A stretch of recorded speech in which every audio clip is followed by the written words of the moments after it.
Esta era la frontera del Imperio Romano. Aquí, en el norte de Inglaterra, el emperador Adriano construyó la última línea de defensa entre su mundo civilizado y los bárbaros. Pero para el siglo V, la misma Roma estaba amenazada por las hordas bárbaras y las legiones ya habían abandonado Britania. Llamamos Edad de las Tinieblas a los siglos que vinieron después, una época de ignorancia y salvajismo. Pero a través de mi viaje para comprender a los bárbaros, encuentro que más y más cosas que valoro no tienen sus raíces en la civilización romana, sino en el mundo que los bárbaros construyeron en las ruinas del imperio. A diferencia de los romanos, no nos dejaron palacios en ruinas o monumentos de piedra, pero su legado es igualmente imperecedero.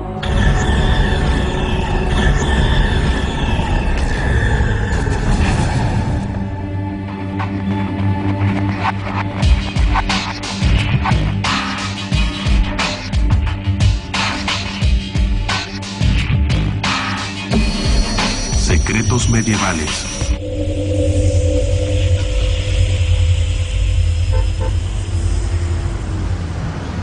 Cuando los romanos se fueron de Britania, se llevaron consigo su dinero. Iba a ser la última divisa europea única por más de 1500 años. Pero casi de inmediato, un nuevo pueblo comenzó a hacer notar su presencia.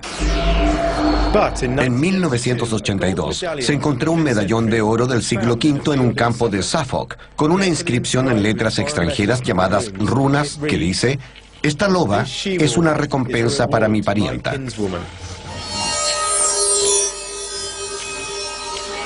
Puede que el significado sea misterioso, pero la importancia es evidente. Se hablaba una nueva lengua, una lengua que se convertiría en el inglés. Su pasaporte, por favor. En la actualidad, el inglés, una de las lenguas que más se habla en la Tierra, es el mayor artículo de exportación de Gran Bretaña. Es la lengua del comercio internacional y del comercio moderno. Pero sus orígenes se encuentran profundamente enraizados en la llamada Edad de las Tinieblas. ¿Quién era ese pueblo que nos dio este regalo?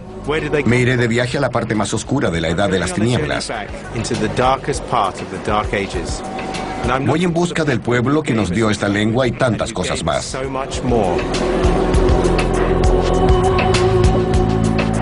Este es el norte de Alemania, cerca del puerto Bremerhaven, en el Mar del Norte. La gente que vivía aquí usaba un alfabeto rúnico, tal como el de la inscripción en el medallón de Suffolk. Durante milenios, en este lugar el límite entre el mar y la tierra ha sido borroso. En la actualidad un dique contiene la marea, pero hace 1500 años, la gente en estas marismas saladas vivía bajo la amenaza constante del mar. Aunque hoy no parezca gran cosa, este es el emplazamiento antiguo del pueblo de Frederiksberg. Fue construido en un montículo para protegerlo del mar, pero cerca del año 450 después de Cristo fue abandonado. ¿Quiénes eran esas personas? ¿Por qué se fueron? Pero lo que en verdad quiero saber es ¿a dónde se fueron? ¿Quiénes eran los que vivían aquí? Se llamaban sajones. ¿La vida era dura aquí para la gente en la época de los sajones? Con toda seguridad, a nuestra edad ya habrían sido considerados ancianos. ¿También eran guerreros? Claro que eran guerreros, pero no enfrentaron ningún ataque aquí.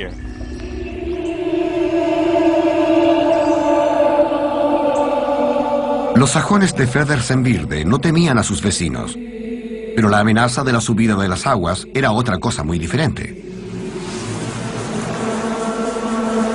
Cuando se excavó el asentamiento, surgió la historia de una comunidad que había logrado encontrar una manera de vivir durante cientos de años en estas precarias islas de barro. Es sorprendente ver estos peines porque supongo que mucha gente tiende a pensar que los sajones eran personas desgreñadas. Es curioso que use la palabra desgreñado. En alemán decimos ungekemmt, que es literalmente despeinado. De hecho, cuando algunas tribus germánicas querían reclamar un terreno como suyo, lanzaban estos peines al suelo. Se puede decir mucho sobre la gente por la forma que eligen para enterrar a sus muertos. La gente que vivía aquí enterraba a sus líderes en botes. La tradición de enterrar a la gente en botes se remonta al siglo I, en el sur de Escandinavia, pero en realidad se extendió alrededor de todo el Mar del Norte. ¿A quién enterraron aquí? Los objetos muestran que era un soldado del ejército romano. Tenía una hebilla de cinturón, de modo que debió tener un rango bastante alto.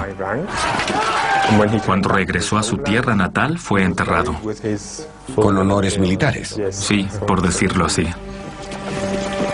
Si este hombre estuvo tal vez en el ejército romano, ¿dónde pudo haber servido? Es muy posible que sirviera en Inglaterra. Este hombre era un sajón, pero como soldado del ejército romano formaba parte del Club Multicultural Romano. Cuando su comunidad lo enterró, decidieron no solamente hacerlo en un bote, como correspondía a un guerrero sajón de las orillas del Mar del Norte, sino que también lo sepultaron como a un emperador romano. Una banqueta con runas sajonas. Dice Scamella, y significa un pequeño taburete. Al otro lado dice Legoskasi, que significa hiriendo al ciervo, que es lo que está tallado en la parte inferior del taburete. El ciervo tiene la lengua afuera, de modo que está por colapsar.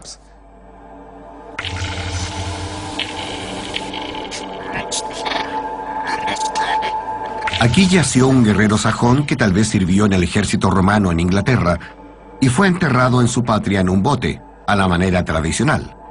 En la tumba había un pequeño taburete con inscripciones en el mismo alfabeto rúnico que el misterioso medallón de Suffolk. Un medallón rúnico que había sido copiado de una moneda corriente que conmemoraba la fundación de Roma, pero con un mensaje agregado en letras rúnicas. La Edad de las Tinieblas fue una época de identidades culturales cambiantes y de agitación. Gracias a la evidencia del polen, sabemos que el clima de Frederiksberg estaba cambiando. El nivel del mar subía y los campos se inundaban. Se hizo imposible seguir viviendo allí. Los poblados sajones en las marismas desaparecieron repentinamente en el siglo V. Los sajones tenían que mudarse, pero ¿a dónde? Ir a las islas británicas desde aquí, cruzando el Mar del Norte, es un viaje largo y peligroso. La Europa continental ofrecía poco más que un paisaje de poblaciones siempre cambiantes y competencia entre tribus. Estos enormes ríos en un momento fueron las carreteras y las fronteras de la Edad de las Tinieblas. Me dirijo al norte, hacia Dinamarca, a un lugar que una vez fue el hogar de otro pueblo, los anglos.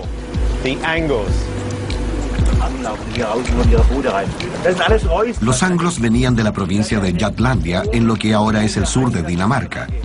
Se trasladaron desde aquí cuando se derrumbó el Imperio Romano. Ellos también eran un pueblo de tradición marítima. Este es el barco de Needham, una de las naves a remos de Europa del Norte más antiguas que se conocen. La encontraron conservada en una turbera, donde fue hundida deliberadamente en la Edad de las Tinieblas.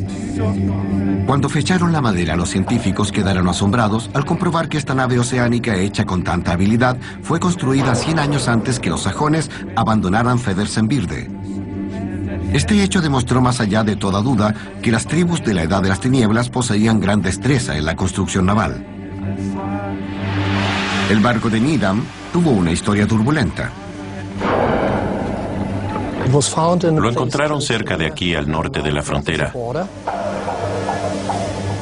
Creemos que es parte del botín que se ofreció como sacrificio en un lago después de una batalla ganada por la población local. ¿A qué dios lo sacrificaron? Odín es el dios de la guerra, de modo que él debió adjudicárselo.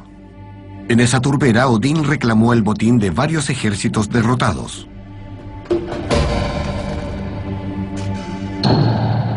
Junto con el barco encontramos cientos de estas espadas.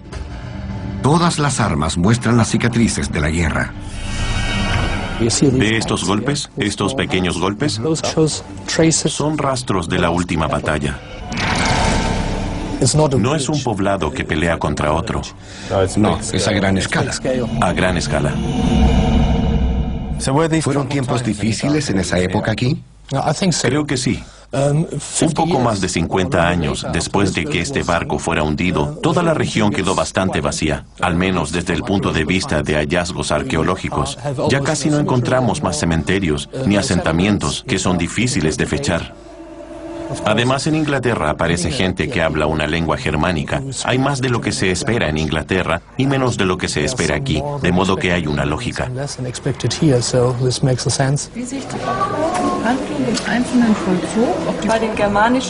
Si la gente se iba, ¿cuál cree que eran las razones principales de por qué lo hicieron? Una es el clima. Al parecer, desde el siglo III hay más frío y más humedad.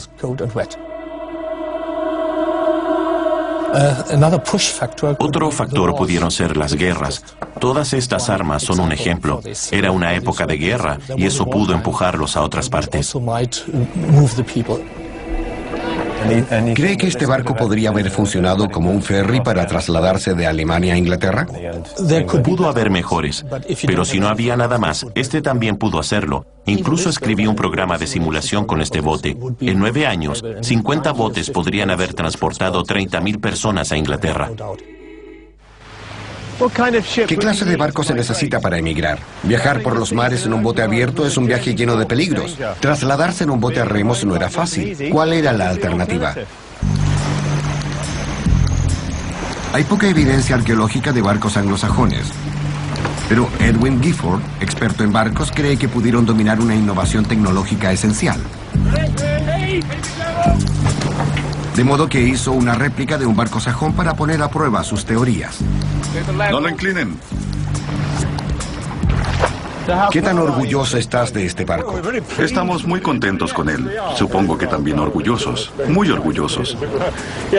Pero creo que la reacción principal es de admiración por la gente que los hizo en primera instancia, por los sajones. Es muy fácil de maniobrar. Creo que para una nave larga y angosta, con una quilla derecha, se mueve muy bien. Sorprendente. ¿Crees que los sajones y los anglos pudieron emigrar a este país en botes como este? Sí, en botes muy similares a este. El hecho de que tuvieran velas o no es algo que hay que debatir, pero probablemente tenían. La vela y la capacidad de ponerla a favor del viento permitirían que barcos como este navegaran por alta mar y regresaran a casa. ¿De dónde obtuvieron su destreza para construir barcos? ¿De los romanos? No lo creo. Se desarrolló en algún lugar del Báltico, con botes como este, que eran muy duros y resistentes. El truco es que todo está unido con estos remaches. Nada puede deslizarse sobre otra cosa. En construcciones anteriores habrían usado clavijas de madera. El barco sajón de Edwin Gifford es rápido, está en condiciones de navegar y es maniobrable. Parece evidente que los anglos y los sajones pudieron navegar con facilidad a través del Mar del Norte. ¡Atención! Siempre pensé en el mar como algo que protegía a Inglaterra de las invasiones.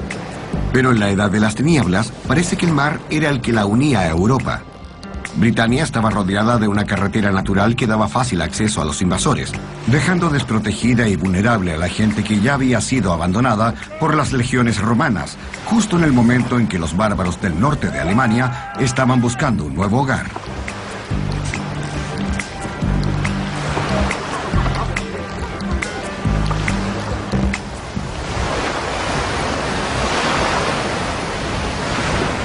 Los lugares para cruzar el Mar del Norte en la actualidad han existido durante miles de años. En la Edad de las Tinieblas, la gente llegaba a la costa en lugares exactamente como estos.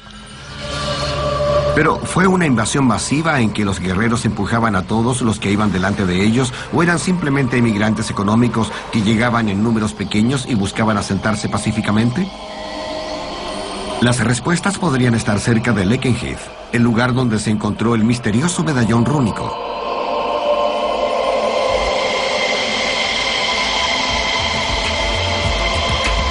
Actualmente es el emplazamiento de una banda muy diferente de guerreros. Es una base aérea de los Estados Unidos. Lakenheath ha sido un aeropuerto por más de medio siglo, pero la conexión de la zona con los militares se remonta a miles de años. Los ejércitos celtas, romanos y de la Edad de Hierro abrevaban aquí sus cabalgaduras. La indicación más clara de que los invasores germánicos estuvieron aquí es el nombre, Lakenheath, cuyo origen es Lockenheim, una palabra sajona que significa el lugar de desembarco del pueblo de Leica. Para muchos, este lugar de desembarco se convirtió en su última morada. Aquí, en el corazón de lo que para todos los efectos prácticos es un pequeño pueblo americano, yacen guerreros de la Edad de las Tinieblas, pero no solo guerreros porque también enterraron aquí a sus familias. Esa gente era pagana. Enterraba a sus muertos con toda clase de cosas, desde peinetas y broches a caballos adultos. ¿Qué clase de cosas han encontrado aquí? Bueno, en el cementerio encontramos varios objetos. Esta, por ejemplo, es una lanza de hierro de una tumba sajona temprana. La tumba de un hombre, probablemente del siglo VI. Hay varios tipos diferentes de lanzas que pueden fecharse hasta cierto punto.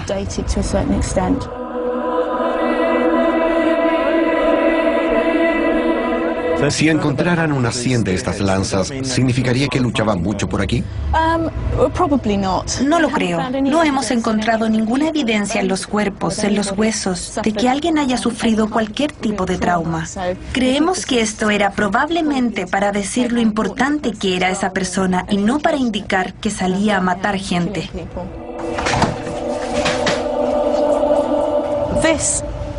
Este es un gran broche cruciforme. Si miramos aquí atrás, esta es la tela que la mujer vestía. Estamos viendo un trozo de tela que tiene 1500 años. Asombroso.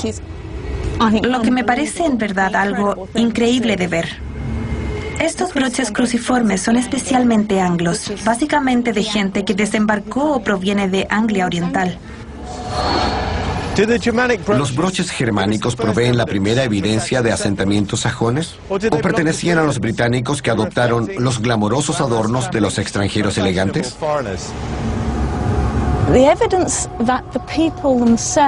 Es muy difícil que esta evidencia pueda asegurar que esa gente fuera germánica. Pero si tenemos varios objetos que pueden considerarse como vínculos claros con el continente, como los que tenemos aquí, en que las decoraciones son muy similares a las provenientes del norte de Europa en ese mismo periodo. De modo que en verdad es una señal de cambio. Sí, lo es. Sabemos con certeza que llegaba gente. Lo que no sabemos es cuánta gente llegaba y qué proporción de la población constituía. Las espadas son uno de los hallazgos menos frecuentes y más espectaculares de las tumbas anglosajonas. Era un arma muy valorada y cara de fabricar. El cráneo está en ese extremo y luego viene la espada en ese lado de la tumba. Podemos ver la empuñadura bastante cerca de la parte de arriba del cráneo hasta su extremo inferior, aquí.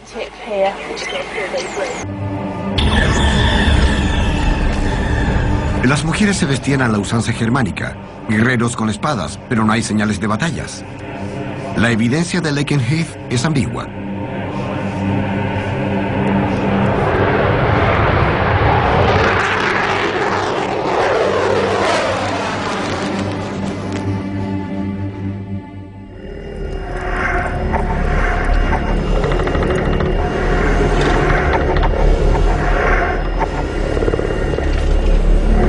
Pero si no puedo estar completamente seguro de quiénes eran, al menos puedo descubrir los talentos y destrezas que trajeron a estas costas. Para comprender a un pueblo que no escribía, hay que buscar pistas donde quiera que se encuentren. A primera vista, la hoja de una espada sajona parece un objeto simple, un trozo de hierro afilado, pero la persona adecuada puede leer una espada con la misma facilidad que un libro.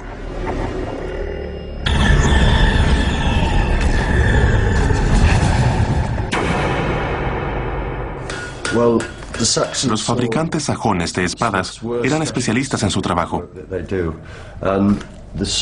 Las espadas que hacían tenían este magnífico motivo, que para comenzar era bastante accidental porque lo que trataban de hacer era que el metal se plegara.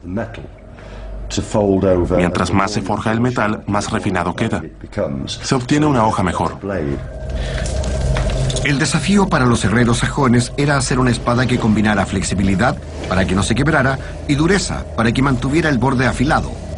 Lo lograron con la extraordinaria espada forjada con diseño por soldadura. En la hoja de una espada sajona hay 4 tipos de hierro diferentes.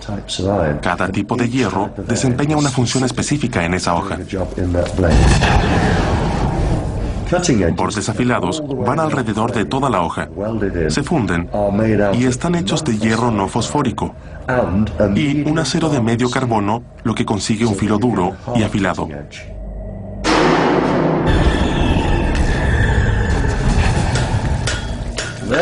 Esa es la primera forja, para que los trozos se fundan uno con otro.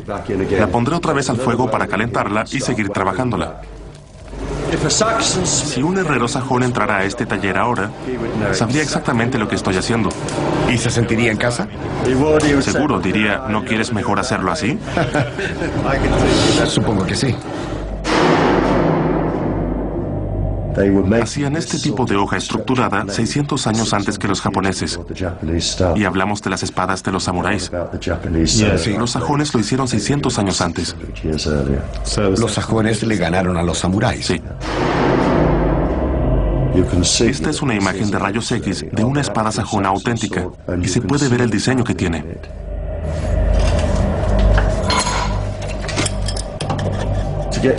Para obtener el diseño se tuerce el metal. Cuando está listo, se funden las 4 piezas en una sola.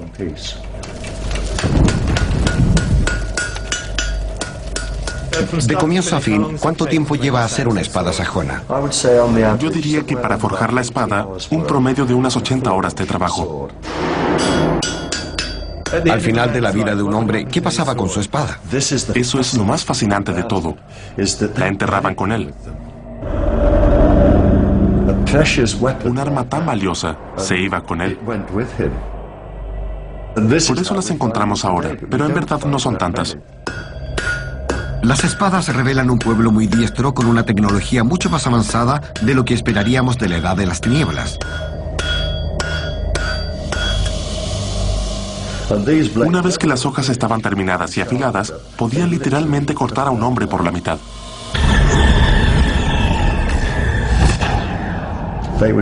Podían cortar brazos y piernas. Hay un registro de alguien que partió a su oponente desde la clavícula hasta la cadera.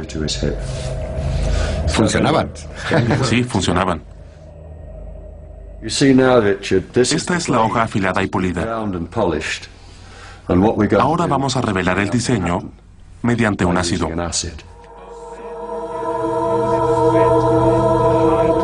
Está comenzando a aparecer aquí arriba. Es como ver el revelado de una foto.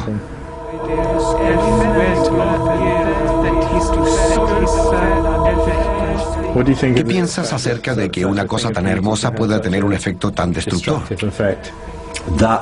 Esa es la parte triste del asunto. No pienso en ello. Lo miro como el trabajo de un artesano que conoce su trabajo. Los artesanos anglosajones eran muy diestros en el trabajo de los metales.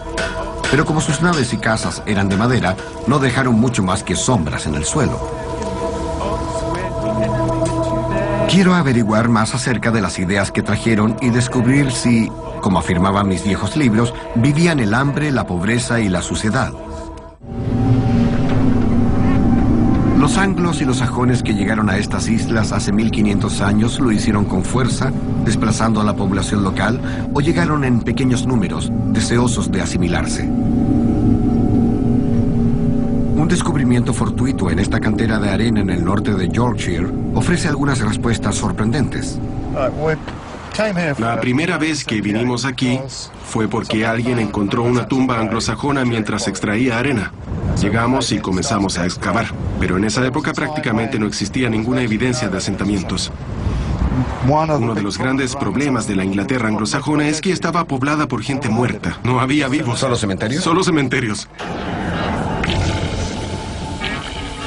Pero en West Hazellerton, por primera vez, lograron documentar todo un mundo anglosajón, aunque en la superficie no se ve nada. Por primera vez hemos logrado excavar un cementerio completo y un asentamiento completo. Aquí tenemos en gran parte la imagen más acabada de un asentamiento anglosajón temprano o medio de todo el país. Ahora estamos llegando al cementerio desde el este. Esta especie de plataforma estaba ocupada por un gran monumento neolítico con una zanja y un montículo alrededor y entradas a ambos lados. Este lugar es lo mejor. Este es un verdadero entierro anglosajón. Tal como en Lakenheath, este lugar muestra una continuidad de ocupación desde la Edad de Hierro. El cementerio contiene 200 tumbas que abarcan 4 siglos de un asentamiento anglosajón. 2 tumbas en particular desafían las expectativas convencionales respecto a hombres y mujeres anglosajones. Tenemos una tumba femenina con 2 lanzas. Luego tenemos una tumba definitivamente masculina con broches y cuentas. La idea convencional de que si una tumba tiene muchos broches debe ser de una mujer y si otra tiene armas debe ser de un hombre, ya no es aceptable. ¿Cómo saben que eran sajones? Consideramos que la población en esta parte del país es más bien angla y no tanto sajona. ¿Cuántos de ellos procedían realmente del continente? Seguramente no más del 20%. Cuando los romanos se fueron, en estas islas había una población de tal vez 1,5 millones de personas. ¿Cuántos inmigrantes se requerían para producir un gran impacto? Estoy bastante convencido de que se trataba de pequeños grupos de personas que llegaron durante un largo periodo de tiempo, tal vez más de 200 años. Pero entonces el problema es, ¿por qué todos parecen anglosajones cuando los desenterramos? Creo que podemos explicar la rápida adopción de las maneras anglosajonas como un intento deliberado de romper con las tradiciones romanas. ¿Cuánta gente crees que vivió aquí en cualquier época? Probablemente unas 100 personas. Hay cerca de 200 construcciones, pero abarcan 400 años de actividad. Sí. El plano del asentamiento muestra una enorme organización. Creo que el centro del pueblo estaba por aquí. ¿Este era el centro? Sí. Bien. Todas las casas parecen haber seguido los mismos y escasos diseños. Es casi como si hubiera unos señores anglosajones que tuvieran un libro con planos de construcción y uno eligiera el que más le gusta. Es interesante que ocurra en este emplazamiento, pero es bastante sorprendente que ocurra en toda la Inglaterra anglosajona temprana.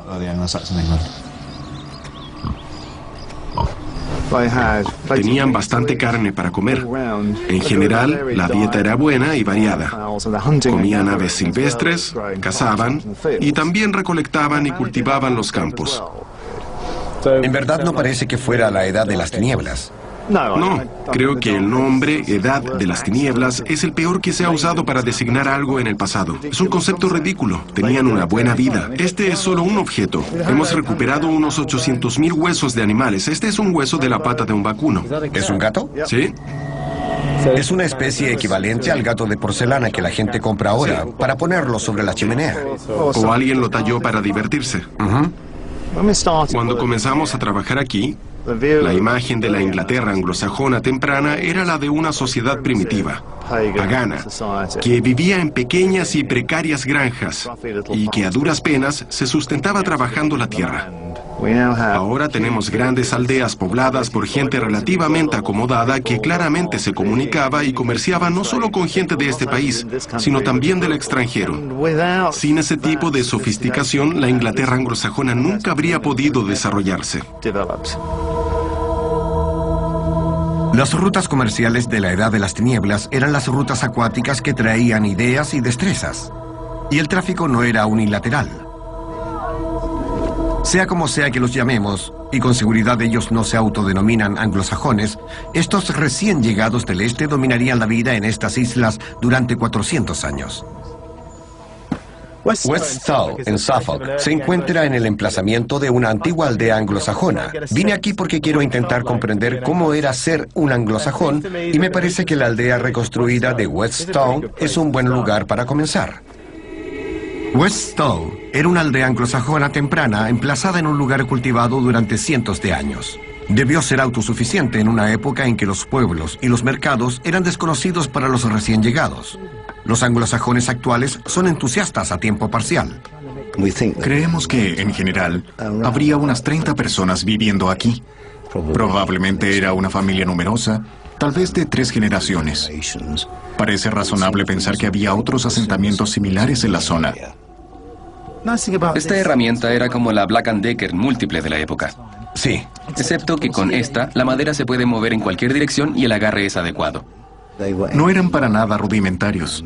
Tenían un enorme conocimiento de los materiales con los que trabajaban. Sus destrezas eran fantásticas. Solo hay que mirar algunos de los trabajos en metal, en madera, las joyas y otros objetos de ese periodo. Si tuviera que vivir en cualquier época de la Edad de las Tinieblas, creo que podría sentirme muy bien aquí.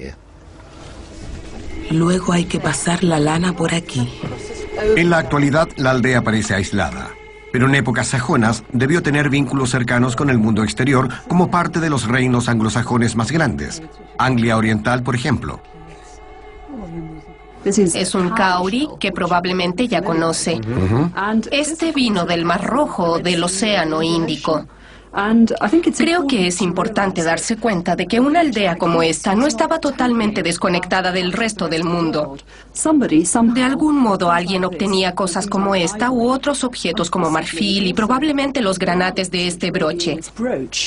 Es un broche franco, no es anglosajón. Es un poco extraño, ¿no? Está hecho de hierro y posiblemente es una llave. Creo que puede haber funcionado como llave, pero hay algunos mucho más grandes, hechos de bronce y con decoraciones bastante elaboradas. Por lo general los llaman colgadores de cintura. Una mujer que era enterrada con varios de estos objetos era alguien de cierta autoridad. Las mujeres eran más independientes que en el periodo romano previo o posterior, en el periodo normando después de la conquista. La vida en la Britania anglosajona no siempre fue pacífica. Con muchos reinos compitiendo, tuvo que haber ocasiones en que los hombres de las aldeas eran llamados a las armas. A juzgar por la evidencia de los esqueletos, un impacto frecuente era dar un golpe en el cráneo con la punta de la espada, bajando hacia la frente, para cortar la cabeza justo arriba del ojo. Eso podía bastar para destruir el cerebro del enemigo y matarlo sin que la espada se quedara atascada en su cabeza. No quisiera causarte ese inconveniente. Los anglosajones no trajeron libros. Transportaban sus historias, mitos, leyes y leyendas en su memoria. Su gran legado a Inglaterra es la lengua. Por eso los sajones tenían tantos peines para sacarse las liendres.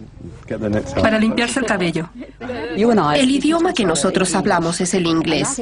Y aunque creo que un habitante original del West Stow tendría dificultades para comprenderlo, es de hecho la misma lengua. Aquí no se habla latín ni francés, se habla inglés, y es esa la lengua que llegó en el siglo V con los anglos, los sajones, los jutos y todo el resto. Los ecos de nuestro pasado todavía resuenan. La mayoría de las palabras del inglés son de origen anglosajón. Incluso el nombre Inglaterra se deriva de Anglia.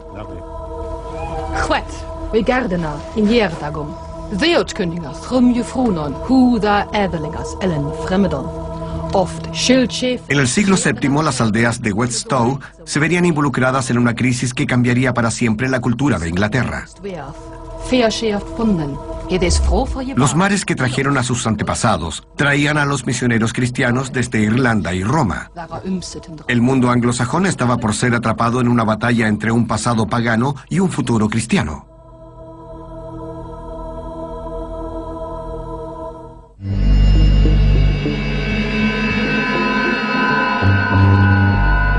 Las tribus anglosajonas que vinieron a estas costas dejaron poco que marcara su presencia. Pero tal vez su mayor secreto estuvo bajo la tierra durante 1300 años. He intentado aclarar los mitos y leyendas que rodean la Edad de las Tinieblas. Y he llegado al Museo Británico, este gran templo de la arquitectura clásica, porque en su interior se encuentra el espíritu de una sociedad que actualmente todavía nos deslumbra.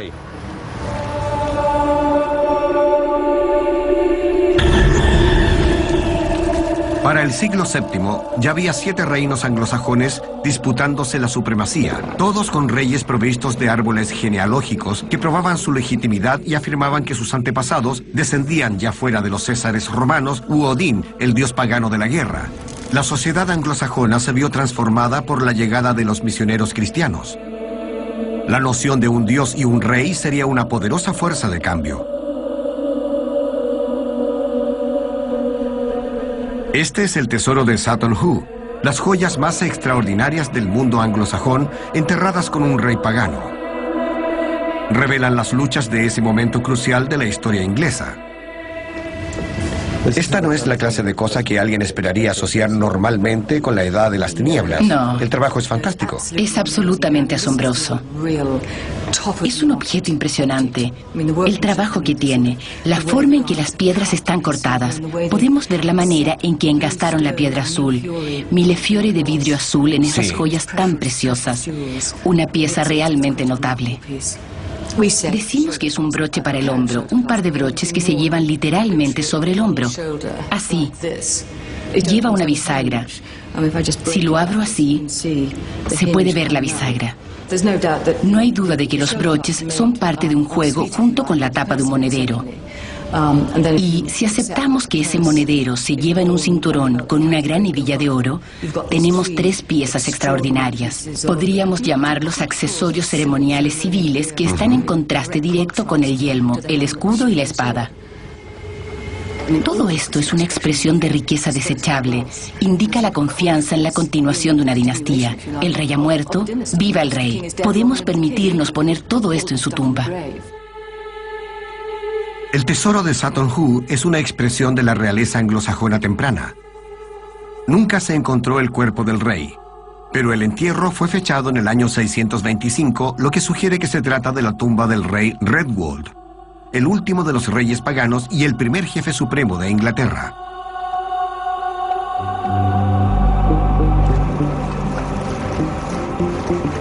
Solo 8 generaciones después que sus antepasados llegaran a estas costas, los anglosajones tuvieron que elegir entre sus antiguos dioses paganos y el nuevo imperio cristiano.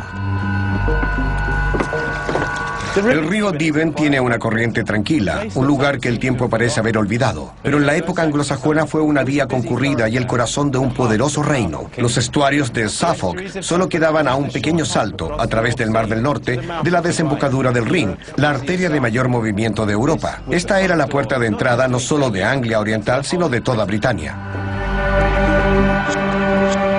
En este mismo río, hace 1400 años, una barcaza real fue arrastrada hacia la playa.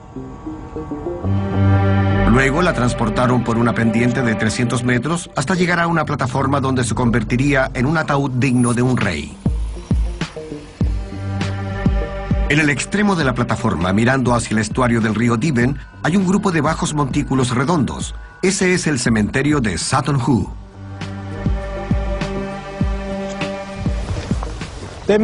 Puede que no haya ruinas desmoronándose, aunque la simplicidad de este emplazamiento oculta su importancia, porque representa un momento decisivo en la historia inglesa.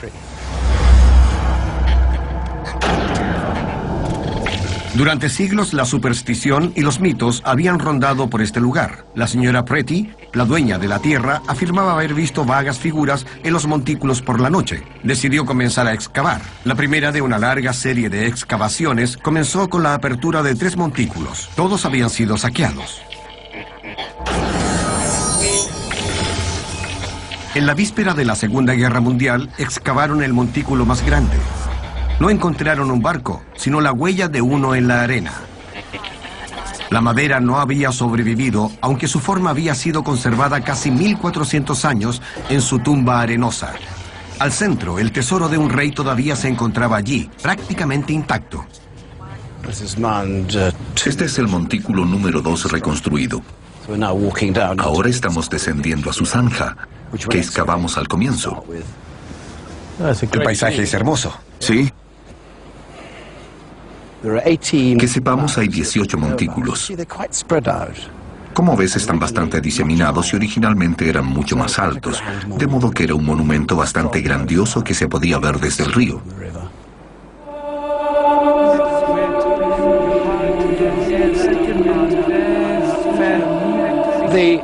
La gente que vivía aquí definitivamente tenía vínculos con sus antepasados. Uno puede creer que hubo migraciones en gran o pequeña escala, pero pienso que no cabe la menor duda de que los anglos de Anglia Oriental estaban emparentados o tenían parientes. Incluso todavía tenían tierras en lugares como Jutlandia y Dinamarca. Estaban en contacto. Puede imaginar los barcos navegando por este río para visitar esos lugares. Este es el montículo número 1 reconstruido, el más famoso. Aquí estaba el barco que se extendía desde aquí, de este poste blanco, hasta el otro poste blanco que está allá. Son unos 27 metros. Estos dos postes, por modestos que sean, indican el gran tamaño del barco. Tenemos que imaginar que estamos a nivel del suelo, caminando a lo largo del bote. En el centro hay una especie de gran cobertizo de madera, seguramente con un techo inclinado. Miramos hacia abajo, al suelo dentro de una cámara, y sobre ese suelo yace un hombre.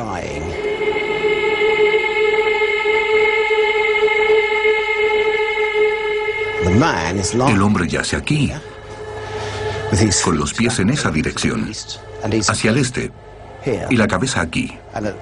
En este extremo de la cámara hay varios objetos: el cetro, el estandarte, el escudo que está fijado en la pared. Luego, por aquí está la espada y el yelmo, que más tarde se quebró en muchos pedazos. Una pila de cuencos de plata y luego bastantes lanzas. Todas las armas están en un extremo.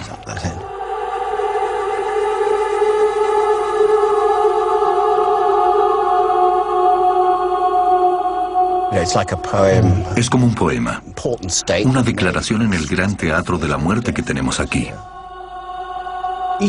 Cada uno de estos objetos está cargado de simbolismos.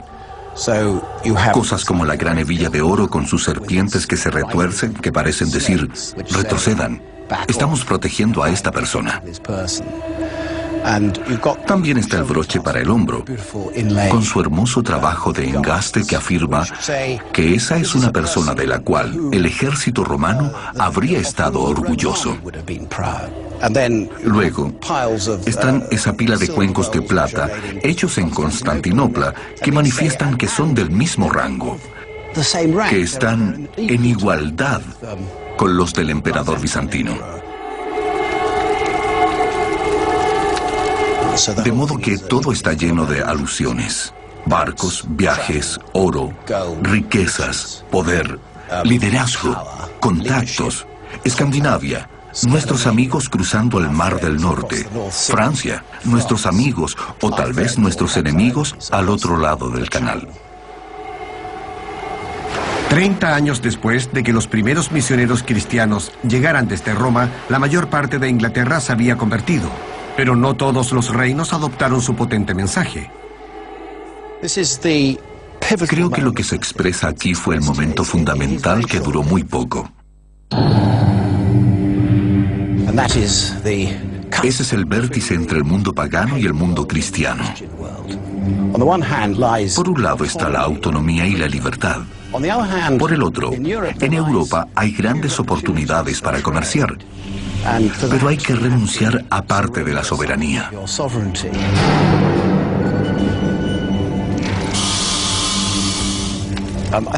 Creo que en ese momento hubo batallas.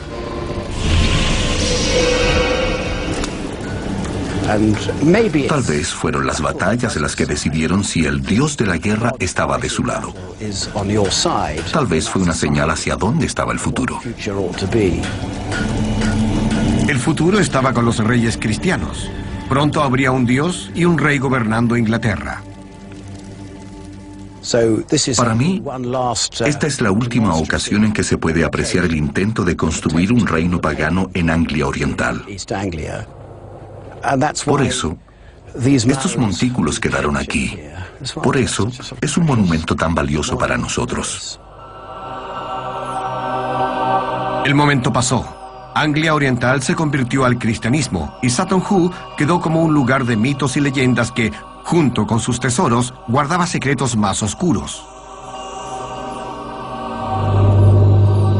Víctimas agarrotadas, decapitadas y ocasionalmente desmembradas yacen en grupos en montículos funerarios sin consagrar. Los cuerpos se descompusieron, pero su agonía quedó congelada como sombra en la arena. Sutton Hoo se convirtió en un terreno de ejecución. Estos entierros alrededor del Montículo 5 no fueron de sacrificios humanos, sino de gente ahorcada por los reyes cristianos, tal vez porque se desviaba de la norma o desobedecía las reglas nuevas. Este se convirtió en un lugar salvaje. Lo que una vez fue un cementerio de reyes se convirtió en un lugar de ejecuciones del nuevo régimen.